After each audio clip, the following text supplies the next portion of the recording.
नमस्कार, जय हिंद। भारत की वित्त मंत्री निर्मला सीतारमण जी ने भारतीय अर्थव्यवस्था का इकोनॉमिक सर्वे जो है पेश कर दी हैं और हम कुछ पॉइंट्स देखते हैं जो बहुत इंपॉर्टेंट है आपके एग्जाम के लिए। यह पूरा स्लाइड बाइलिंगुअल है, आप अच्छे से समझिएगा, लास्ट तक वीडियो को देखिएगा। देखिए क्या कहा गया है इकोनॉमिक सर्वे में इस बार। तो जीडीपी ग्रोथ रेट जो है फाइनेंशियल ईयर 2026 का कितना बताया गया है, 7.4%। और दुनिया की सबसे तेज प्रमुख अर्थव्यवस्था है, वर्ल्ड फास्टेस्ट मेजर इकोनॉमी है भारत को लिए बताया गया, ठीक है। तो फाइनेंशियल ईयर 2026 के लिए कितना, 7.4%। और इसमें प्राइवेट कंजम्पशन की जो बात की जा रही है वो जीडीपी का लगभग 61.5% है प्राइवेट कंजम्पशन। और ये 2012 के बाद सबसे ज़्यादा देखा गया है। निवेश और सेवाओं की बात करें, इन्वेस्टमेंट एंड सर्विसेज की, तो इसमें भी बहुत बड़ा सुधार देखने को मिला है। तो इन्वेस्टमेंट ग्रोथ कितना है, 7.8% है, जो जीडीपी के हिस्से में लगभग 30% और शेयर इन जीडीपी का आता है, ठीक है। तो इन्वेस्टमेंट एंड ग्रोथ कितना है, 7.8% और 30% शेयर आता है जीडीपी का। सर्विस जीवीए, जिसे ग्रॉस वैल्यू एडिशन बोलते हैं, सर्विसेज जीवीए ग्रोथ रेट कितना है, सेवा क्षेत्र में जीवीए कितना है, तो 9% लगभग बताया गया है। और सेवाएं विकास का इंजन बनी है, मतलब services the engine of growth, ठीक है। आगे देखिए क्या बात की गई है। तो इसमें आगे बात किया गया है कि राजकोषीय स्थिति या फिजिकल स्टेटस क्या रहा है। तो राजकोषीय स्थिति, क्रेडिट रेटिंग, देखिए भारत को लगभग 3 सॉवरेन क्रेडिट रेटिंग अपग्रेडेड मिला है 2025 में, ठीक है, जो कि अच्छा माना जा रहा है इस बार। और जीएसटी कलेक्शन की बात करें तो लगभग 17.4 लाख करोड़, अप्रैल से दिसंबर तक लगभग 17.4 लाख करोड़ जीएसटी कलेक्शन हुआ है इस बार, जो कि हाईएस्ट है अभी तक का। कैपेक्स जो है, कैपिटल एक्सपेंडिचर जिसे कहते हैं, कैपेक्स जो है जीडीपी का 4% है और रिकॉर्ड स्तर पर यह दर्ज किया गया है 4% जीडीपी का कैपेक्स, अभी तक इतना नहीं होता था। बैंकिंग और वित्तीय सेक्टर की बात करें तो इसमें क्या सुधार देखने को मिला है। तो बैंकिंग और वित्तीय सेक्टर में एनपीए जो है बहुत बड़ा रोल निभाता है। एनपीए का फुल फॉर्म होता है नॉन परफॉर्मिंग एसेट्स, ठीक है। ऐसा लोन जो लगभग 3 महीने के बाद जिसका ब्याज और मूलधन न चुकाया गया हो वो एनपीए हो जाता है।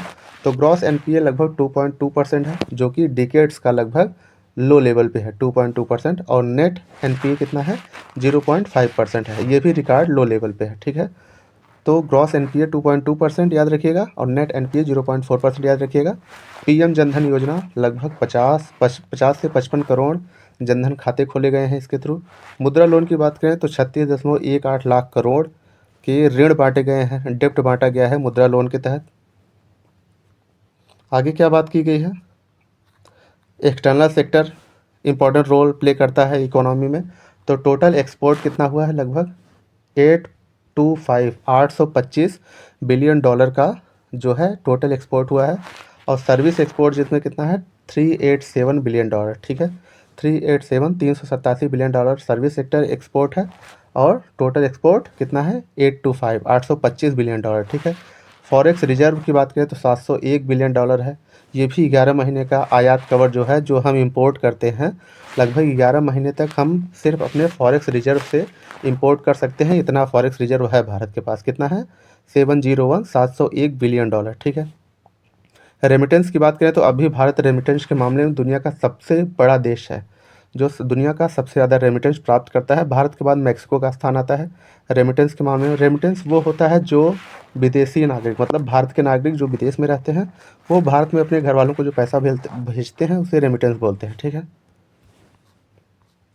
महंगाई और कृषि की बात करें, इन्फ्लेशन में क्या सुधार देखने को मिला है। तो इन्फ्लेशन इस बार लगभग सीपीआई, जिसे कंज्यूमर प्राइस इंडेक्स बोलते हैं, वो 1.7% है। ईएमडी मतलब इमर्जिंग मार्केट जो है, जो उभरती हुई अर्थव्यवस्था है, उसमें से तेज़ी से गिरावट देखने को मिला है भारत में, ठीक है। मतलब सीपीआई में जो भी ग्रोइंग इकोनॉमी है, बहुत तेज़ी से उभरती हुई अर्थव्यवस्थाएं हैं, उसमें भारत का अच्छा खासा डिक्लाइन देखने को मिला है, मतलब यह सुधार देखने को मिला कहा जा सकता है। फूड ग्रेन प्रोडक्शन की बात करें तो लगभग 3577 लाख मीट्रिक टन रिकॉर्ड यह दर्ज किया गया है कि 3577 लाख मीट्रिक टन जो है फूड ग्रेन प्रोडक्शन देखने को मिला है। हॉर्टिकल्चर, इसका उत्पादन खाद्यान्न से अधिक रहा है। हॉर्टिकल्चर का उत्पादन जो है वो खाद्यान्न से अधिक रहा है। पीएम किसान 4.09 लाख करोड़ का सीधा लाभ, डायरेक्ट बेनिफिट ट्रांसफ़र जिसे बोलते हैं, डीबीटी के तहत ट्रांसफ़र किया गया है। 4.09 लाख करोड़ रुपए। और क्या इसमें देखने को मिला है, तो इंफ्रास्ट्रक्चर और उद्योग, इंफ्रा एंड इंडस्ट्री देखिए क्या है सुधार। तो रेलवे 99% लगभग रेलवे इलेक्ट्रिफिकेशन पूरा कर चुका है। भारत का मतलब 99% रेलवे जो है इलेक्ट्रिक से चलने लगी है अब। 5G सेवा की बात करें, 99.9% जिलों में उपलब्ध हो चुका है 5G सेवा। Manufacturing GVA gross value addition लगभग 9% की ग्रोथ देखने को मिला है, 9% की वृद्धि देखने को मिली है। इनोवेशन रैंक, वर्ल्ड जो है ग्लोबल इनोवेशन रैंक जारी किया जाता है, ग्लोबल इनोवेशन रैंक, जिसमें 38 नंबर पे इंडिया का स्थान है और यह अच्छा सुधार बताता है। ठीक है। शिक्षा और स्वास्थ्य में देखिए, तो शिक्षा स्वास्थ्य में इंस्टीट्यूशन की बात करें तो IITs 23, 21, IIM 20 लगभग, एम्स 70,000 से ज़्यादा, HEIs। हेल्थ इम्प्रूवमेंट की बात करें तो MMR में 86%, IMR 37% सुधार देखने को मिला है। रोजगार और कौशल की बात करें तो एम्प्लॉयमेंट में क्या देखने को मिला है, तो वर्किंग पॉपुलेशन जो है वो फाइनेंशियल ईयर क्वार्टर सेकंड में लगभग 26 में 56.2% है। करोड़ लोग कार्यरत हैं, किसमें, वर्किंग पॉपुलेशन कितना है, 56.2 करोड़ लोग कार्यरत हैं। ठीक है। उसके बाद मैन्युफैक्चरिंग में जॉब जो है वो 6% की वृद्धि हुई है इसमें। ई श्रम पोर्टल पर लगभग 31 करोड़ वर्कर्स रजिस्टर किए हैं, जिनमें 54% महिलाएं हैं, ये भी इम्पोर्टेंट है। ITI अपग्रेडन की बात करें तो 1000 IITIs को अपग्रेड करने का प्लान है इसके तहत। AI और भविष्य की अर्थव्यवस्थाओं को लेकर देखें तो इंडिया का फोकस एरिया जो है लगभग, इंडिया भारत का ध्यान रियल वर्ल्ड प्रॉब्लम्स, वास्तविक समस्याओं के समाधान पर है। AI मॉडल्स कम लागत वाले, लो कॉस्ट, स्थानीय लोकल्स और टास्क स्पेसिफिक AI मॉडल्स पर जोर दिया जा रहा है।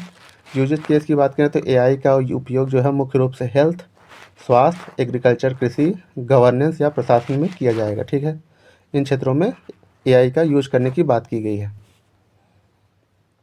इसी चीज़ को चार्ट के माध्यम से बताया गया है, जो भी आप पढ़ चुके हैं, जिससे GDP ग्रोथ रेट कितना अनुमानित है फाइनेंशियल ईयर 2026 में, 7.4%, और सिग्निफिकेंस कितना है, वर्ल्ड फास्टेस्ट है ये।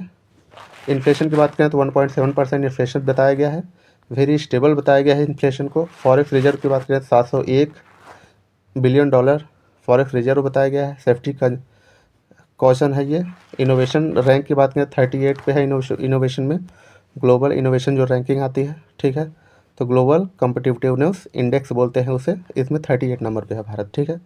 याद रखिएगा, बड़ा इंपॉर्टेंट फैक्ट है ये, आपके एग्जाम में सीधे पूछने को मिलेंगे। अगर यहाँ तक पहुँचे हैं तो सब्सक्राइब कीजिए, लाइक कीजिए, शेयर कीजिए। धन्यवाद।